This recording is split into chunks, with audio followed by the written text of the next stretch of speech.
Folks, welcome back to the Anchor Podcast. We are here today with Dr. Kent Lasnoski. Kent completed a master's and a PhD in theology at Marquette University, studying marriage, family, and sexual ethics. He went on to write an award-winning Vocation to Virtue, Christian Marriage as a Consecrated Life, and a second book with his wife, 30 Days with the Married Saints. Recently, he has published a book on frozen embryo adoption with NSBC. He taught at Wyoming Catholic College for 9 years before founding San Damiano College for the Trades in Springfield, Illinois. He and Caitlin enjoy raising their 11 children and love reading Shakespeare out loud. Kent, Dr. Lasnoski, welcome. Thanks for being with us. Oh, it's a pleasure to be with you today, Jeremy. Thanks for having me on.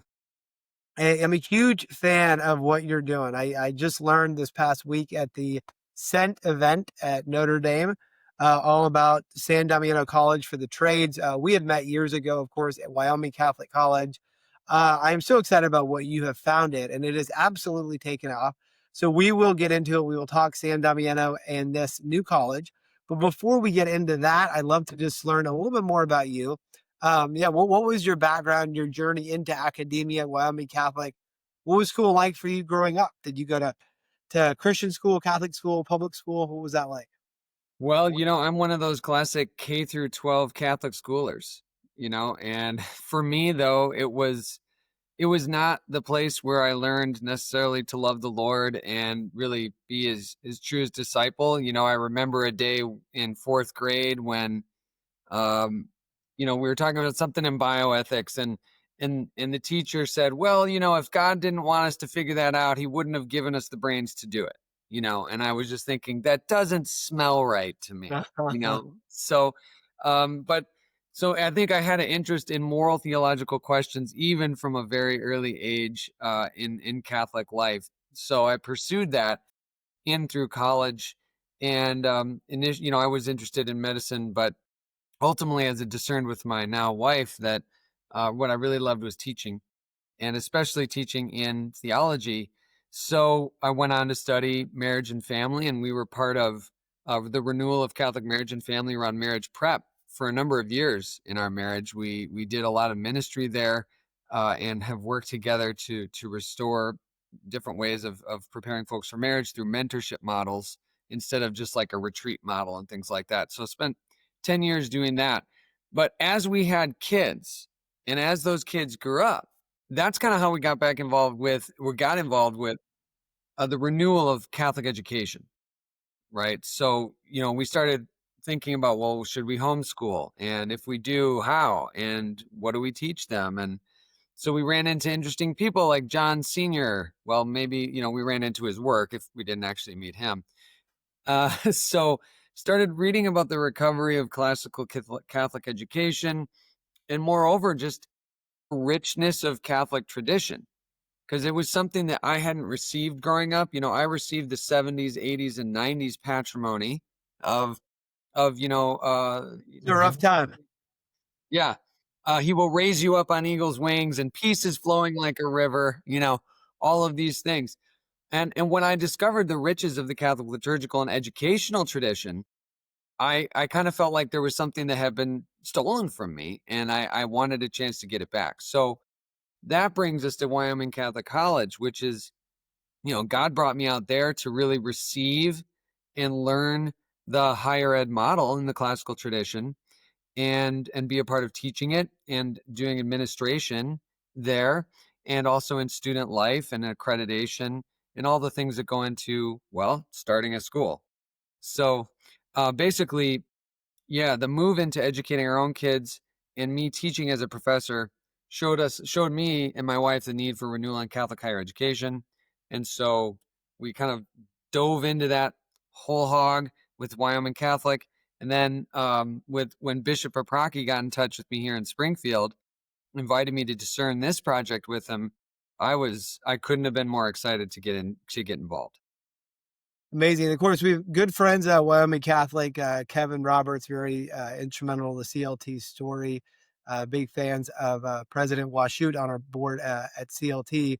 So you look at that time as kind of forming you in the right ways for this grand endeavor. But when did you get into your head for the first time of maybe founding a new college? How did that come about?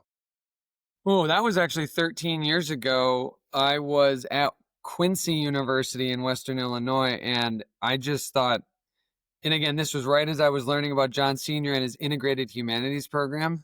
And I thought to myself, man, the Midwest just needs some of this energy. It needs some of this renewal. And I was researching how to do this. A friend of mine was interested in doing it with me. We were almost going to pull the trigger on it with zero really knowledge and preparation on how to do that. And that was right when the WCC job became open, and a friend of mine pointed me at it. So yeah, I mean, this has been a thing that's been on my mind and heart for a long time, and it seems like God has just sort of been slowly paving the way for it. Your own background, not the trades. I've been really fascinated. We chatted about this at Cent. We've seen a lot of colleges over the past 10 years, just since starting CLT. We've seen colleges, trying to launch. We've seen a number of colleges, unfortunately, including the very first college to ever adopt CLT, Magdalen College, a great mission, unfortunately, no longer in existence right now. So we know that we have less students going to four-year brick and mortar liberal arts colleges. There's this contraction. It began with the housing market crisis in 2008, and it's continued to. And so we've seen colleges with beautiful visions not be able to make it. And then we saw the launch of the College of St. Joseph the Worker. We had Jacob Imam on the podcast here, absolutely take off. And it really, really, and my thought when I learned about the College of St. Joseph the Worker is, please God, can there be more of these? It seems like there need to be more of these kinds of colleges. And I think we all experienced this, especially maybe during COVID, where something broke and we realized like there just weren't people to kind of like the fridge broke and oh like this is a major problem. So we have this crisis. You identified this, and now you've taken it all the way to an operational college with your first class coming in.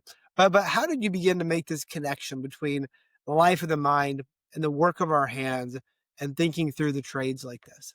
Yeah, well, it's a similar story for me in the trades. I didn't grow up just like I didn't grow up with the riches of the Catholic liturgical and prayerful tradition. Uh, I also didn't grow up with a tradition of working with my hands and fixing things, and the dignity of that kind of work from my own childhood. And I again later in life discovered that something was missing. Something is missing, and it really happened again as I was getting to know the John Senior Restoration of Christian Culture movement. So my wife and I, we got involved with community supported agriculture, right? Sort of a Catholic back to land movement. We had a work share on a farm.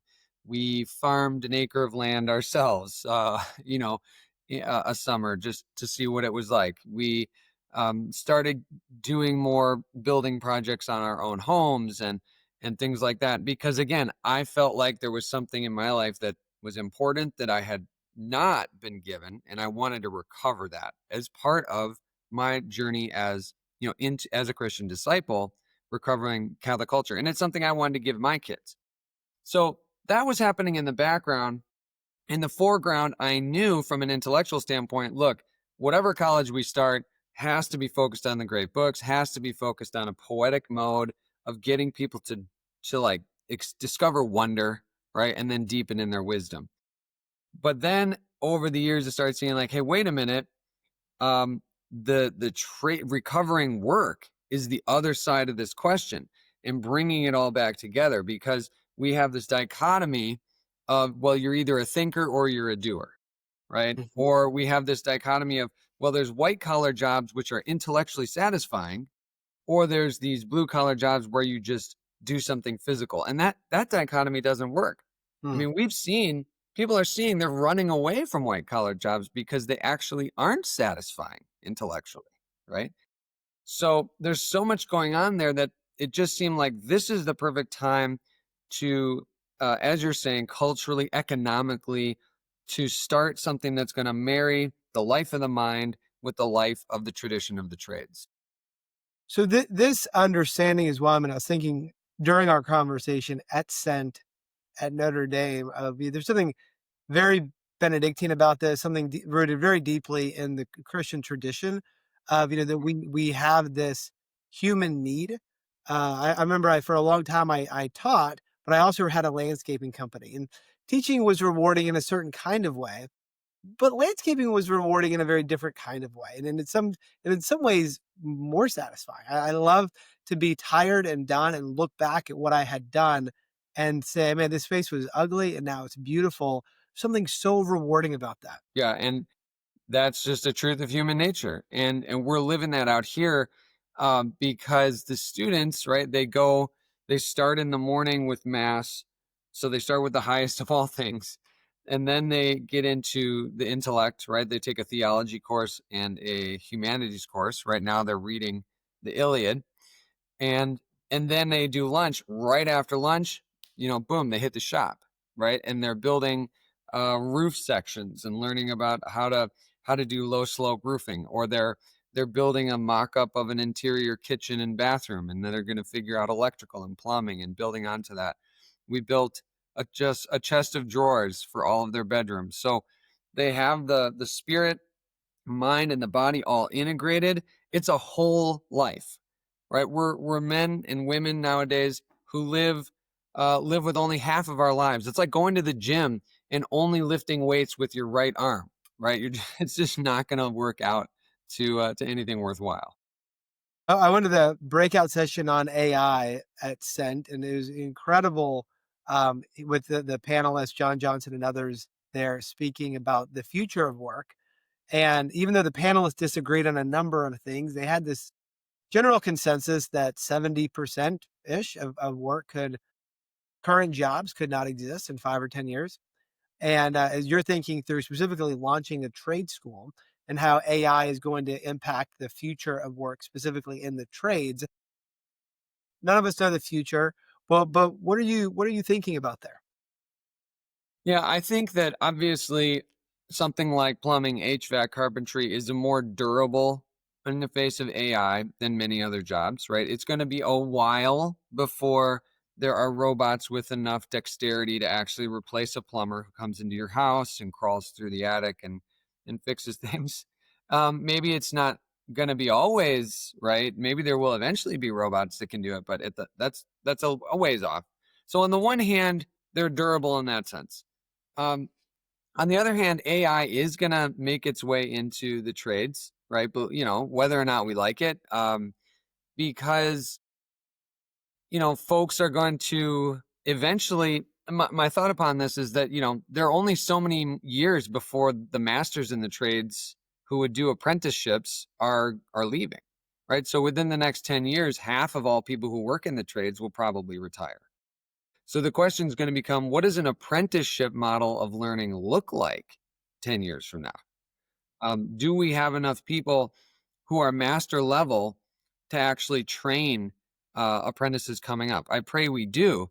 But if we don't, I imagine there's going to be a lot more use of integrated AI to say, like, okay, so what do I do in this situation, right? Or what are possible faults on this electric code, right? On the furnace, right? So people will be engaging more with AI as systems in homes become more technologically complicated.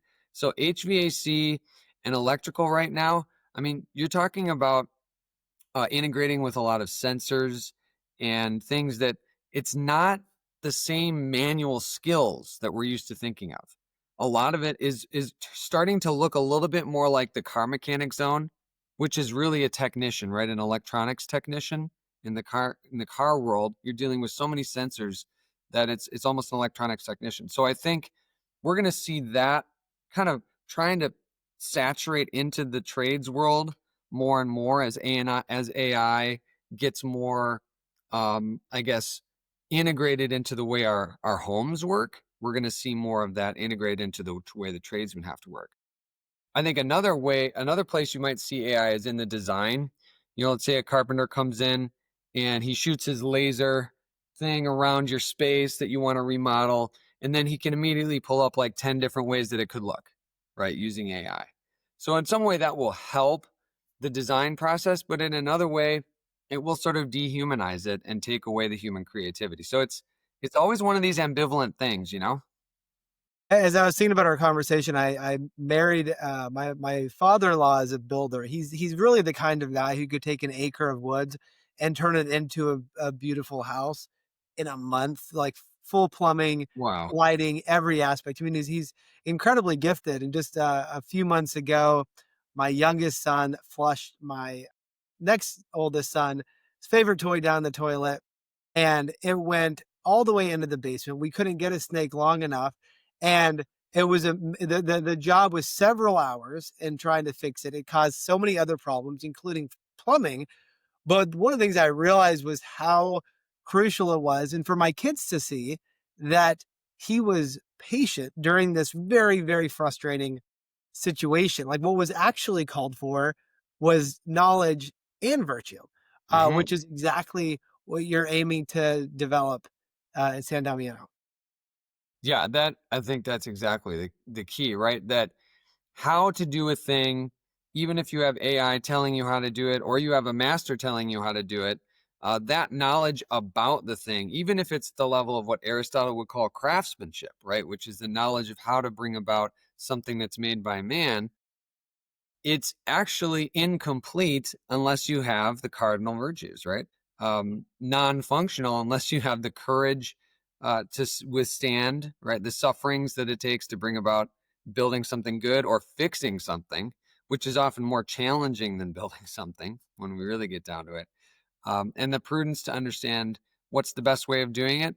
So for our guys, yeah, training them in the habits of good life is equally as important as teaching them about, the great books. And we see this, it's been actually really cool to see that, we've had students coming into my office and just talking about the struggles they're having with roommates, right? The struggles they're having with cleaning up after themselves and trying to get the shop in order and trying to get the kitchen in order and how do we organize the jobs and it's actually been really edifying to just work with them along this path of look, this is how you deal with brokenness and we have to just kind of work our way forward in patience with each other and charity and Yeah. they've got a lot of solutions to these problems that on their own that I didn't even have to come in and put down from above. I think that's so well said. I'm excited to host you in Annapolis at some point, but when you come into our office here, there is a marble stone, and it was hand carved by my best friend Tim Feist, who's the founder of Feist Stone. And he spent months on this. And what he did is he wrote classic learning tests in Greek, in Latin, and in English. And when you walk into the building, it's so packed with meaning. And I get that I could have had it sandblasted, I could have made an online order. I never knew the person, but I look at that and I can almost not look at it without getting emotional because I know he spent so many hours praying for CLT, praying for me, that my friend did this. What you're doing really does build community as well. When you were on stage at Notre Dame, you were talking about, um, these young men being able to start their own business. You're preparing them to do that as well. And there's an element of human trust there that's this broke. I need to call, my local friend in the local community who's the plumber, who's the HVAC guy. I love that aspect of it as well. How are you going about that of kind of fostering this entrepreneurial mindset in your students? Well, a few ways. First is that we have some open shop time, okay, built into the schedule. And we have been taking ideas from the students about various projects we could do during that open shop time. So part of it is so step one is just getting them to realize that their lives are a lot of their agency, right? That they have agency in the kinds of things that we're going to do as a community together. If they come up with a great idea for what we should build, then it's we're going to build it, and it'll get done, right? So that's one thing. Another is that when they come here, we want them to be employed, but we can't give them a job. So they have to actually spend some time learning how to make a resume and a cover letter and getting out there and getting interviews and compelling folks to say, look, yes, I know I'm part time, but I'm going to be your best. I'm going to be the best worker on your whole team. And you're still going to want me, right? So selling that, pitching themselves, right? So they learn basic trade of how do I get into a job and make a relationship with someone? And now that they have jobs, we're teaching them, how do you actually deliver as being the most valuable person on that team? So those are very basic things, but if you don't have those, you can kind of forget about starting your own business, right? Tell us about the name. Was it an obvious name for you, San Damiano, or did you take a while to come to this? Tell us about it. Why you chose the name? Sure. Yeah, it's in many ways it's just the obvious choice, right? Rebuild my church is, what God said to St. Francis of Assisi when he was in the Church of San Damiano. It is where he rebuilt physically the church, brick by brick, stone by stone. And it was the beginning of his great mission of spiritually rebuilding the church as well. So naturally that came to mind because we were looking at this holistic vision of how to rebuild the Catholic Church in America in a broad scope, but thinking that the place to start was with the hands, just as Francis did. So it was very natural in that way. But behind it actually are two religious orders. There's the Franciscan Brothers of the Holy Cross. They came here to Springfield and they founded a trade school for high school kids. And that was most of the 20th century was operating, Okay. and that closed in 1979. The other religious order is the Hospital Sisters of St. Francis. They founded, I think, 11 or so hospitals in the Midwest. They're 150 years old this year. And the campus where I'm sitting right now, the campus where our shops are, the church is, the magnificent church, and the dorms and everything, that's their old mother house. So there's a heritage element of the name as well, honoring them. This is very rare for a new college, but you were, way more applicants than even seats available, even first year. I mean, Yeah. that's how high the demand has been for this. You mentioned on stage at Cent, that there's a million jobs open right now, in these trades together. If a parent is listening, if a student is listening, and they want to be a competitive applicant to San Damiano, what would you say? Oh man, I would say first it's, do you want deep Catholic formation around the whole of your life? Not just a sprinkling on top, but do you really want to be deeply formed in your Catholic faith? Secondly, are you committed to the life of the mind, that you don't simply want to do something with your hands, but you also want to be an integrated person? And do you read? Do you think? Not that you have to be read the most books in the world, but is it something you enjoy, thinking and talking about ideas that matter? And then I think maybe most importantly, in terms of setting a student aside from others, at this point, it's employability, right? It's, have you worked? What do you do? Right? Have you built anything? Right? What do you like to do to get around? And do you like to make things? Have you built a shed, a chicken coop? Right? Have you worked on something with your dad or your grandpa? Fixed a bike? Have you worked at Menards? Right? Just any of these things, because when we get guys here, they are getting to work. And if we can't get them employed, then it's really hard for them to succeed. And as you know, as I mentioned, we don't do loans and we don't do state or federal money. So they're paying for this education by the sweat of their brow. Wow. Okay. So we really need to be able to guarantee that they are strong workers who can get jobs. So talk more about this aspect. So they're paying as they go through work while at San Damiano. How does it work?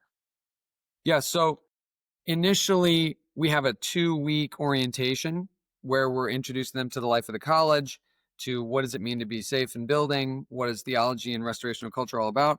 But during that 2 weeks, they're also applying for jobs. Okay. So then during the first academic year, they're working part-time, 3 days a week, in a trades job or in a trades aligned job. They may not have enough skill to actually get a job in a construction company or with a fine woodworking company or anything like that, but some of them will and some of them do. At the end of that first year, they can start working full time right into that summer. And that is sort of a watershed moment, because that's when they're going to qualify for the most apprenticeships. And the goal really is for us to get these guys into apprenticeships where they have on the job training hours and technical instruction hours that are leading toward a journeyman's card. So they're going to be doing that apprenticeship, God willing, for the next 2 years full time while they're getting formation and night classes from us. It's an incredible vision, an incredible model. One of the questions we love to conclude the Anchor podcast with is talking about books. Now you've taught for many years.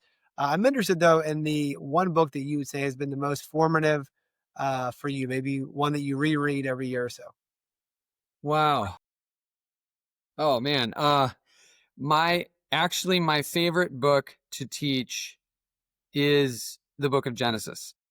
Believe it or not. Yeah. And I know I'm not saying that because it's a pious answer. It really just is hands down my favorite book to teach. And obviously I read it every year for the very simple reason of teaching it.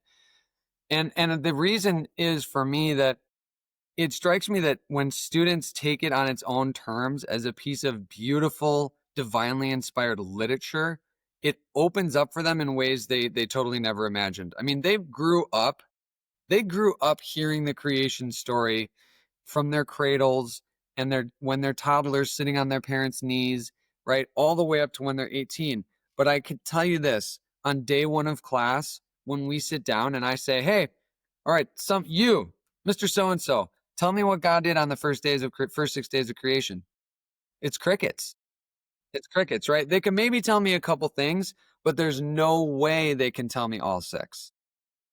And it's like, so unpacking the structure of the book as a whole narrative, and what does it tell us about um, the purpose of human life and the dignity of work, right? To cooperate in the goodness and prudence and love of the Father's dominion, and then ultimately to rest in the good that we've made in leisure and worship, right? So that's just a peek into Genesis 1, but it goes on and on from there with Jacob and Abraham and Joseph. I mean, it's it's just a great story. It contains all of the gospel. My favorite line from the end, when Joseph is talking to his brothers, his father has died, and they come to him saying, hey, Joseph, like, are you, now that dad's dead, are you going to like kill us all now or something? Like, what's going on? And he says, come on, guys. You meant everything for evil. You Wow. meant all of this for evil, but God. God meant it for good to preserve life. And it's like, boom, the gospel's right there, Yeah. you It's know? so beautiful. So I love Genesis. I love that. Again, we're here with Dr. Kent Lasnoski. The new college is San Damiano School for the Trades in Illinois. Kent, how do folks find out more? What's a good next step for them? Yeah, www.sandamianotrades.org, or you can call me personally at 217-622-8994. I mean, boom, that's the college number. It also happens to be my cell phone number, so feel free to Amazing. give me a Love it. call. You're doing the Lord's work, Kent. Thank you so much for being a guest on the Anchor podcast, and keep it up. I want to get out there and visit at some point. It's Yes, come very on out important. soon. Culture building. God bless.